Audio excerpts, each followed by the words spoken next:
Chapter 2. A Tunnel Through the Hedge. Arundel Cottage was not only yellow, it was the creamiest, butteriest yellow the Penderwicks had ever seen. It was all a cottage is supposed to be, small and snug, with a front porch, pink climbing roses, and lots of trees for shade. The key was under the doormat, just as Cagney had said it would be. Mr. Penderwick unlocked the door and the family piled through. If possible, the inside of the cottage was even more charming than the outside, all in pretty shades of blues and greens and with a comfortable kind of furniture too sturdy to damage unless you try.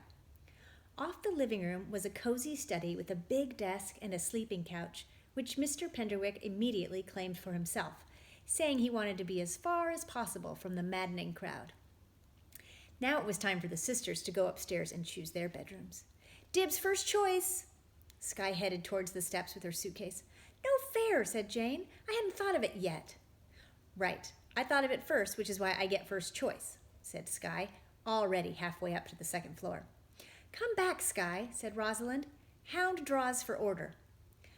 Skye groaned and reluctantly came back downstairs. She hated leaving important things up to Hound, and besides, he usually drew her last. The hound draw for order was a time-honored ritual with the sisters. Names were written on small pieces of paper, then dropped on the ground along with broken bits of dog biscuit. As Hound snuffled among the biscuit pieces, he couldn't help but knock into the papers.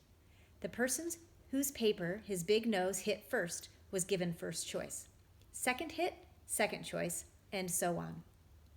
Rosalind and Jane readied the slips of paper. Batty crumbled a dog biscuit, and Skye held Hound, whispering her name over and over in his ear, trying to hypnotize him. Her efforts were useless. Once let go, he touched Jane's paper first, then Rosalind's, then Batty's. Skye's piece of paper he ate along with the last piece of the biscuit. "Great," said Skye sadly. "I've got fourth choice, and Hound's going to throw up again." Jane, Batty, and Rosalind flew up the steps with their suitcase to stake their claims on bedrooms. Skye sat downstairs and fretted. She'd been looking forward to picking out a special bedroom, painted white maybe, which she could keep neat and organized.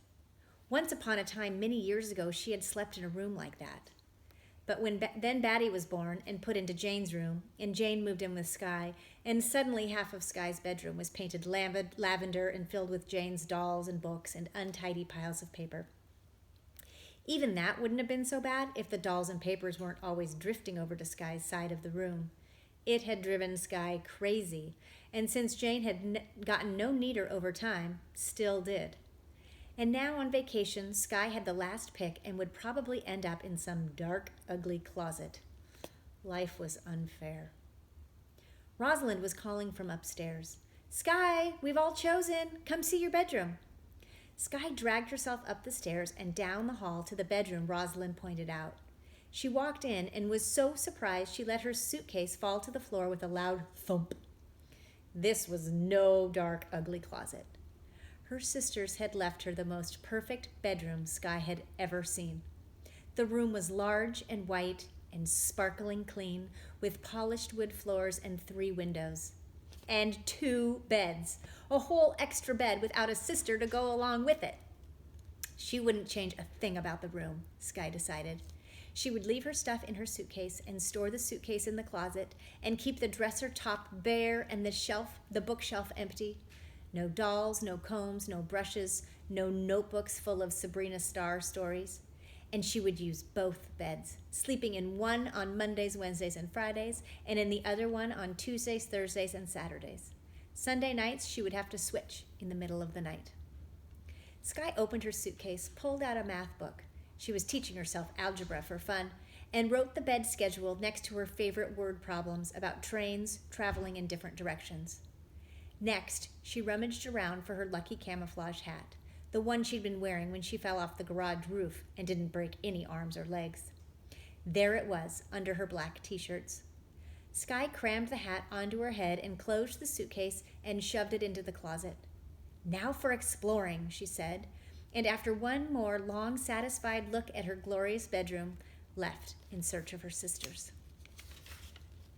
Rosalind was down the hall in a small bedroom, with only one window and one bed, neatly transferring clothes from her suitcase to the dresser drawers. "You gave me the better room," said Skye. "I wanted to be near Betty," said Rosalind. "Well, thanks," said Skye, who knew that Rosalind would have loved the luxury of a large bedroom. Rosalind took a framed picture out of her suitcase and set it on her bedside table. Skye walked over to look, though she already knew the picture by heart. Rosalind kept it beside her bed at home, too, and Skye had seen it a million times. It showed Mrs. Penderwick laughing and hugging little baby Rosalind, still so young that not even Skye had been born yet, let alone Jane or Batty. It was a strongly held belief among all the Penderwicks that Skye would grow up to look exactly like their mother. All the Penderwicks, that is, except for Skye. She thought her mother the most beautiful woman she had ever seen. Crosby is knocking at the door. Excuse me for one moment.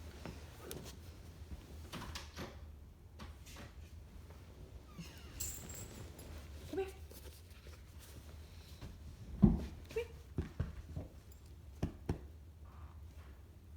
Here you go. Here. Where were we?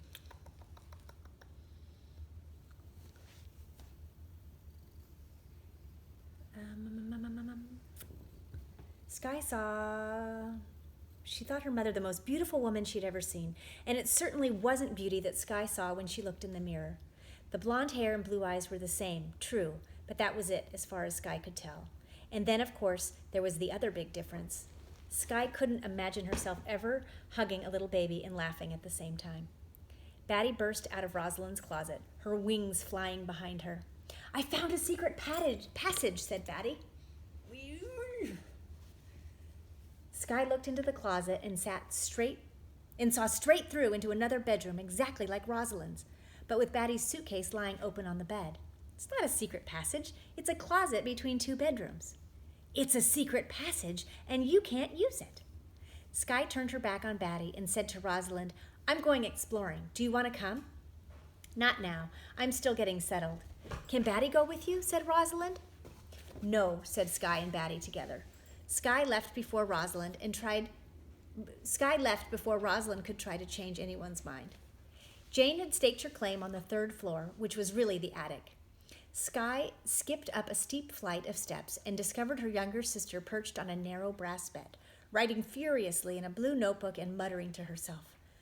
The boy Arthur shook the iron bars and raged against his wicked kidnapper. No, that's too dramatic. How about Arthur stared sadly?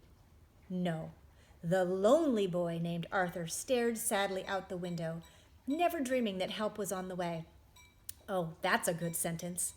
Unknown to him, the great Sabrina... Skye interrupted her. "I'm going exploring. Do you want to come?" Her eyes shining, Jane said, "Look at this wonderful bedroom. It was meant for an author." "I know I can write the perfect Sabrina Starr book here. I can feel it. Can you feel it?" Skye looked around the tiny room with its sloped ceiling and one round window high on the wall. Already there were books all over the floor. "No, I don't feel anything."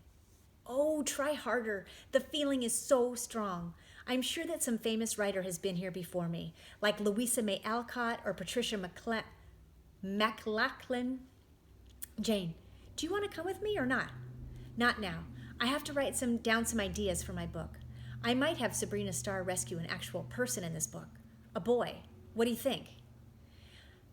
I didn't think she could even rescue a groundhog," said Skye, but Jane was already writing again. Jane ran down 2 flights of steps and outside. She found her father getting Hound settled in his pen. It was, to Skye's eyes, a sort of doggy paradise. The metal fence was tall, and Hound didn't like fences, but the pen was large, and inside it were trees for shade, sticks for chewing, and a patch of dirt for digging. Plus, Mr. Penderwick had put out a huge bowl of Hound's favorite food and 2 bowls of fresh water. Hound, however, wasn't grateful. When he saw Skye, he rushed to the gate, barking and whining as though he was being locked up in a dungeon. "Be still, demon dog," said Mr. Penderwick. "He's trying to open the gate," said Skye, watching Hound poke and prod with his nose at the metal latch. "That latch is dog-proof. He'll be safe in here." Skye reached through the fence and scratched Hound's nose. "Daddy, I'm going exploring. Is that okay?" as long as you're back in an hour for dinner. And Skye, quid agas prudentur agas et respice finem. Mr. Penderwick didn't use Latin just for plants, but in everyday speech too. He said that it kept his brain properly exercised. Much of the time, his daughter had no idea what he was talking about, but Skye was used to hearing this phrase, which Mr. Penderwick translated loosely as, "Look before you leap, and please don't do anything crazy." "Don't worry, Dad," she said, and meant it. Sneaking into that Mrs. Tifton's gardens, which is what Skye planned to do, wasn't crazy. On the other hand, it wasn't the most correct thing, according to Harry the Tomato Man, but maybe he'd been wrong. Maybe Mrs. Tifton loved having strangers wandering around her gardens. After all, anything's possible, thought Skye, and off she went, waving goodbye to her father and hound. The land surrounding the cottage was large enough for 3 or 4 soccer fields. Not that anyone could play a normal game of soccer there, thought Skye. Too many trees.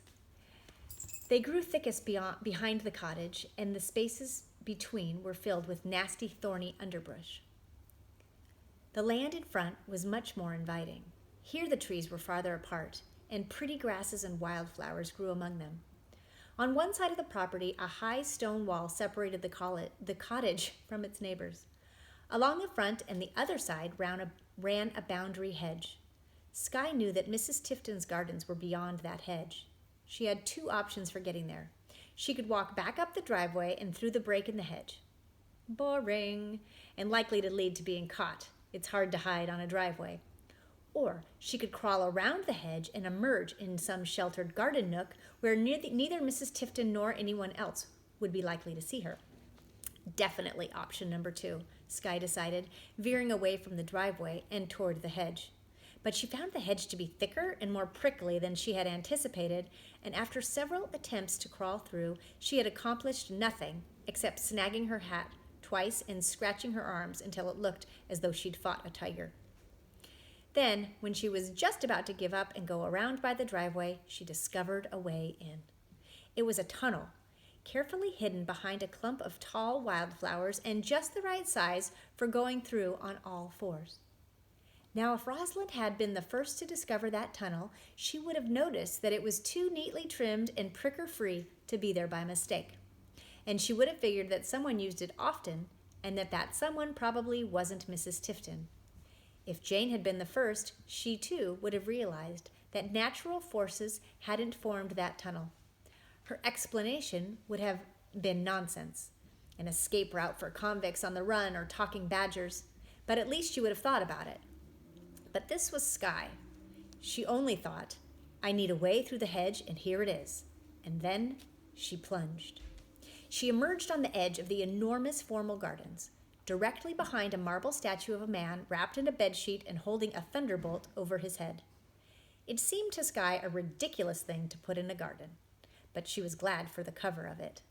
She peered around the marble man. She was in luck. There was only one person in sight, pulling weeds from between flagstones, and he was already a friend. "Cagney!" she called out and ran over to him, lifting her hat to show him her blonde hair. "It's me, Skye Penderwick." "Blue sky, blue," he started to say, but was cut off because now someone else was shouting his name, someone who was close by and coming closer. "I'd better hide you. Sounds like she's in a bad mood." "Who?" asked Skye. But Cagney was already lifting her right off the ground and into a large urn carved all over with vines and flowers. "Keep your head low and stay quiet till she's gone." Skye crouched down and wished that Cagney had put her into an urn that didn't have 3 inches of dirty water at the bottom. But there was no time to worry about that, because the person in a bad mood was coming closer still, and now Cagney was calling out, "Over here, Mrs. Tifton!" Skye froze. The mysterious Mrs. Tifton. If only Skye could see. Why didn't urns have spy holes in them? "For heaven's sake, Cagney, didn't you hear me calling? I don't have time to be hunting you down." The voice was sharp and impatient. It reminded Skye of her 2nd grade teacher, the one who'd accused her of cheating when she did long division, because 2nd graders were only supposed to add and subtract. Along with the unpleasant voice came an annoying tapping noise on the flagstones. Mrs. Tifton must be wearing high heels. Snooty high heels. Yes, ma'am. I'm sorry, ma'am. It won't happen again, ma'am, said Cagney. I've just received the schedule for the garden club competition. The judge and the committee will be here at Arundel 3 Mondays from now. You know they'll be looking at the gardens all over Massachusetts. I want mine to win this year. It will, Mrs. Tifton, I promise. You still have a lot of work to do. Yes, ma'am. What are you going to do with these urns? They look ridiculous empty. To Skye's horror, the tapping noise was now heading toward her. She scrunched down even lower and was glad at least for her camouflaged hat. It might hide her from above if Mrs. Tifton was half blind. Suddenly, there was a big thump, and Skye rocked back and forth in her hiding place. Cagney had taken a great leap in front of Mrs. Tifton and landed against the urn. Jasmine, he said. Lots of pink jasmine from the greenhouse. Would you like to go see it now? Help me select the best plants. Of course not. That's what I pay you for. Oh, and Cagney, I want you to cut down that big white rose bush next to the driveway. The Fimbriata? To Skye, Cagney's voice sounded the same as her father's had the day Hound ate a rare orchid. It scratched Mrs. Robinette's car after the last garden club meeting. Get rid of it. Yes, ma'am. When Mrs. Tifton's high heels had faded off into the distance, Skye felt safe enough to look up. Cagney was staring down at her gloomily. He said, My uncle planted that rose 30 years ago. He wrapped it in burlap every winter to keep it alive. I can't kill it now just because Mrs. Robinette didn't know how to steer her car. He lifted Skye out of the urn. Your uncle was a gardener here too? Said Skye. Mm-hmm. I started coming over after school to help him when I was younger than you. He retired last year, and Mrs. Tifton gave me his job. Skye bounced up and down to squish the dirty water out of her sneakers, then had a thought. Why not move that rose over to our cottage? Daddy can take care of it while we're here. Cagney brightened. I could do that. Mrs. Tifton would never know, and I wouldn't need to bother your father. I'll come over to water it every day. Then came that voice again, from far away. Cagney! Here we go again, said Cagney. You'd better get out of here. I'll head her off before she sees you. Although Skye would have preferred getting into the urn and spying on Mrs. Tifton again, she knew Cagney was right. She shook his hand goodbye, then dodging from bush to bush, made her way to the back of the marble thunderbolt man. Cagney! She heard again, closer. Skye hurled herself into the hedge tunnel and crash, slammed into someone and fell to the ground in a tangle of arms and legs. Ouch! She checked her head for blood, but the camouflage hat had softened the blow and there was no major damage, which was good because she'd still have the strength to murder whichever of her sisters had caused this accident. She untwisted herself, pushed her hair out of her eyes, and looked at the person lying half under her. It wasn't one of her sisters. It was a boy, about her own age, with freckles and straight brown hair. His eyes were closed, and he was pale and lying still. Are you unconscious? Said Skye in a panic. She yanked off her hat and fanned him with it. She had seen a cowboy use his hat to revive another cowboy in a movie once, but it wasn't working. The boy's eyes didn't open. Sometimes in movies they slap people, she thought, but she hesitated to slap someone who she had just knocked out. Still, the boy was in trouble. If she had to slap him, she had to. She pulled back her hand and he opened his eyes. Thank goodness, said Skye. I thought you were dying. Not yet. Does your head hurt? He touched his forehead and winced. Not too bad. Okay, good. I'm going to help you get home. Where do you live? I live... Jeffrey! It was Mrs. Tifton's voice again, and she sounded very close now. Skye put her hand over the boy's mouth and whispered, Shh, trouble. That's snooty Mrs. Tifton, and she's a real pain. If she caught us in her gardens, she'd... The boy jerked away from her hand and struggled to sit up. He was even more pale than before, so pale she could count every freckle on his face. Are you all right? You look like you're going to be sick. Jeffrey, where are you? Came Mrs. Tifton's voice again. Then Skye finally understood. Oh, no. Excuse me, said the boy with great dignity, My mother's calling me, and you're in my way.